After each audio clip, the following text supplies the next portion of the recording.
అవంతిక హేళన చేస్తూ ఉంటుంది భానుమతిని. ఏంటి ఇంటి వారసుడని తెగ నెత్తి మీద పెట్టుకొని ఊరేగావు కదా, ఈరోజు ఏమైంది చూడు, అందరూ కలిసి నిన్ను నానా మాటలు అంటున్నారు. అహల్య షోకులు పడడానికి తన గదిలో వెళ్తే ఆ టైంకు బాబు ఏడుస్తున్నాడని చెప్పేసి నువ్వు తీసుకొచ్చి డబ్బా పాలు పడితే ఈరోజు నీ మీద లేనిపోని నిందలు వేస్తున్నారు. ఎంత మురిసావో, ఈరోజు అందరు కలిసి నిన్ను నానా మాటలు అనేది కాకుండా నీ మీద నిందలు కూడా వేస్తున్నారు. కనీసం ఇప్పుడైనా అర్థం చేసుకోవే ఎవరు ఎలాంటి వాళ్ళన్నది. పదండి మనకెందుకు, వీళ్ళు ఎక్కడైనా కొట్టుకొని చావండి అని చెప్పేసి అవంతిక ఈ మాటలన్నీ వెళ్ళిపోతుంది. భానుమతి ఈ విధంగా అనుకుంటుంది. ఈరోజు నేను అందరి ముంగట అవమానం పడ్డాను.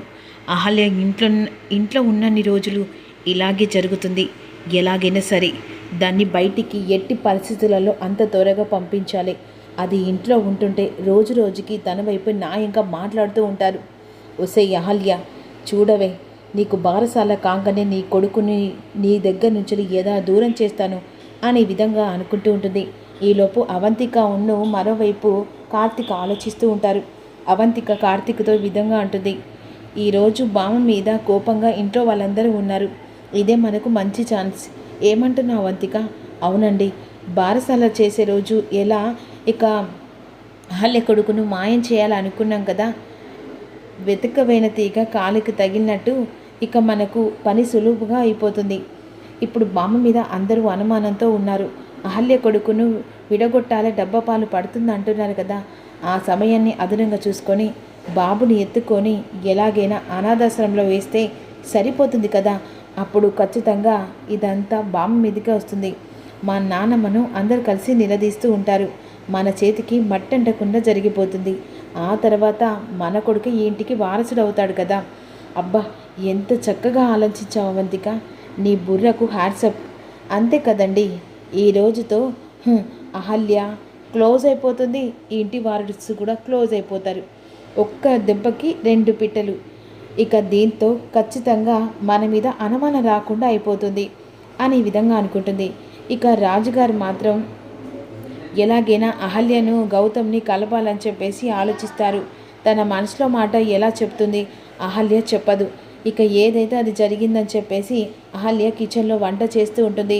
ఆ సమయం చూసుకొని రాజుగారు లోపలికి వెళ్ళి అహల్య లెటర్ రాసినట్టుగా రాసి పెడుతూ ఉంటారు. గౌతమ్ గారు, మీరంటే చాలా ఇష్టం.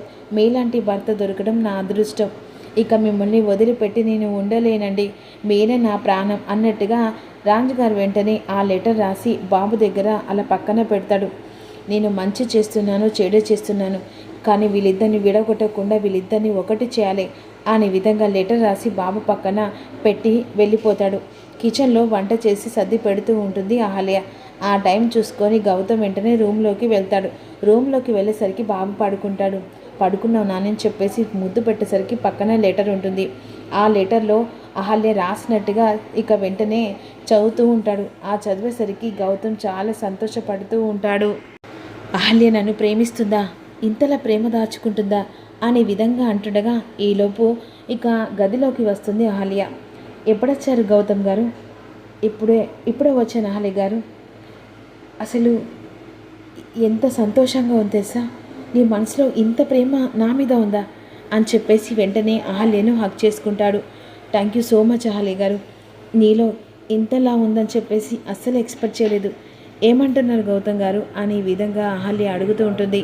అప్పుడు వెంటనే గౌతమ్, నీ మనసులో మాట నాకు తెలిసింది, ప్రత్యేకంగా మళ్ళీ నువ్వు చెప్పాల్సిన అవసరం లేదు. ఈరోజు చాలా సంతోషంగా ఉంది. మర్చిపోయానండి, త్వరగా రెడీ కండి, బాబుని తీసుకెళ్ళి షాపింగ్ చేసి వద్దాం, రేపు బారసాల కదా అని అన్న తర్వాత సరే అండి, డెకరేషన్ వాళ్ళు అందరూ వచ్చి మనకి డెకరేషన్ చేస్తారు, ప్రతి ఒక్క పని ఇక ఒక అబ్బాయికి అప్పచెప్పని అతనే చూసుకుంటాడు. ఇంకా వెంటనే ఫ్రెష్ అప్ అయ్యండి అని చెప్పేసి బాబుని తీసుకొని అహల్య ముగ్గురు కలిసి ఇక బట్టల షాప్కి వెళ్ళి డ్రెస్సులు కొనుక్కొని వస్తారు. తెల్లారితే బారసాల అన్నీ రెడీ అవుతూ ఉంటాయి. ఈలోపు ఇక శ్రావ్య కుటుంబాన్ని పిలవడానికి అర్జున్ ప్రసాద్ కుటుంబం అంటే సుభద్ర కలిసి వెళ్ళి బారసాల విషయం చెప్తారు. నీ ఇంటికి ఎలా వస్తానరా అని చెప్పేసి ఇక ఈ విధంగా యామిని భర్త యామిని ఇద్దరు కలిసి అవమానిస్తూ ఉంటారు. శ్రావ్యను ఎలాగైనా పంపించమని అడిగితే నీ కూతురు ఆ ఇంట్లో అడుగు పెట్టదని యామిని అంటుంది. అయినా మనం వెళ్ళకుంటే వెళ్ళకపోయే కానీ ఆ ఇంటి బిడ్డ కాబట్టి వెళ్ళాల్సిందని చెప్పేసి యామిని భర్త అంటాడు. ఇక వెంటనే అక్కడి నుంచి వాళ్ళు వెళ్తున్న తర్వాత తెల్లారి బారసాల ఏర్పాట్లు జరుగుతూ ఉంటాయి. అవంతిక ప్లాన్ చేస్తూ ఉంటుంది. యామినికి ఫోన్ చేస్తూ ఉంటుంది. యామిని అవంతిక ఫోన్ చేస్తుందని లిఫ్ట్ చేస్తుంది. చెప్పు అవంతిక. ఏం లేదండి, ఈరోజు ఇక మా చేతికి మట్టుంటకుండా బాబును కిడ్నాప్ చేయాలనుకుంటున్నాం. అది ఎలా?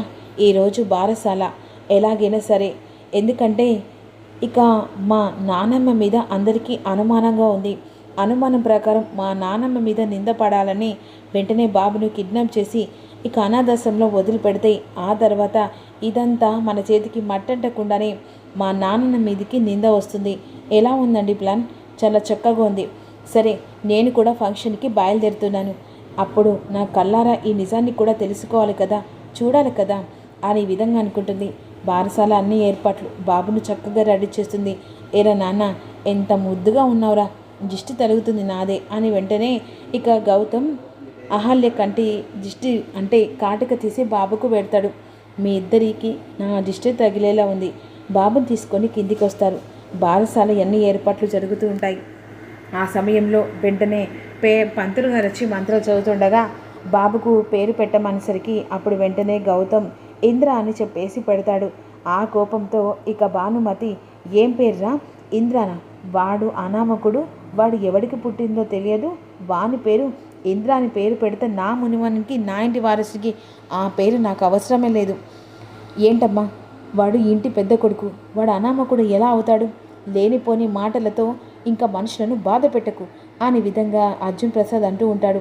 వాని పేరు పెట్టాల్సిన అవసరం లేదు, ఖచ్చితంగా ఇక ఇంద్ర పేరే పెడతాను అనే విధంగా వెంటనే సుభద్ర అన్నట్టుగానే ఇష్ట ప్రకారంగా అందరూ కలిసి ఇక ఆ బాబు చెవిలో ఇంద్ర అని చెప్పేసి పిలుస్తూ ఉంటారు. నా మాట ధిక్కరించి ఈ పేరు పెట్టారు కదా అని విధంగా అంటుండగా అవంతిక పక్కనొచ్చే, చూసావా నానమ్మ, నా మునిమానవుడు అని చెప్పేసి కనీసం నీకు రెస్పెక్ట్ లేకుండా ఎవడో తలకు మాసిన ఆ ఇందిరాగాని పేరు పెట్టారు. కనీసం ఇప్పుడైనా అర్థం చేసుకుంటున్నావా నీకు ఎంత విలువ వచ్చిందో? ఈ ఇంటికి మనవుడు వారసుగా వచ్చాడు, కానీ కనీసం నీకు విలువ లేకుండా కూడా వాని పేరు ఖచ్చితంగా పెట్టాడు అని విధంగా లేనిపోని ఇంకా పెడుతూ ఉంటుంది. బారసల జరిగిపోతుంది. అలా భోజనం జరుగుతుంటాయి. బాబును బెడ్ మీద పడుకోబెట్టి మళ్ళీ వస్తాను నాన్న అని చెప్పేసి వెంటనే ఇక తను ఓ రూమ్లోకి వెళ్తుంది. అంటే కిందికి వస్తుంది గెస్టుల దగ్గరికి. అవంతిగా మెల్లిగా అదనం చూసుకొని బాబును మెల్లిగా ఎత్తుకొని, ఈ రోజుతో ఈ ఇంటికి నీకు బంధం తెగిపోతుందిరా, కాసేపట్లో నీ షిఫ్ట్ అయిపోతావు అనాథాశ్రమంలోకి అని చెప్పేసి బాబుని ఎత్తుకొని వస్తూ ఉంటుంది. అదే సమయానికి గౌతమ్ మెట్లెక్కుంటూ రూమ్ దగ్గరికి వస్తూ ఉంటాడు. ఏం జరుగుతుందనేది అప్కమింగ్లో తెలుసుకుందాం.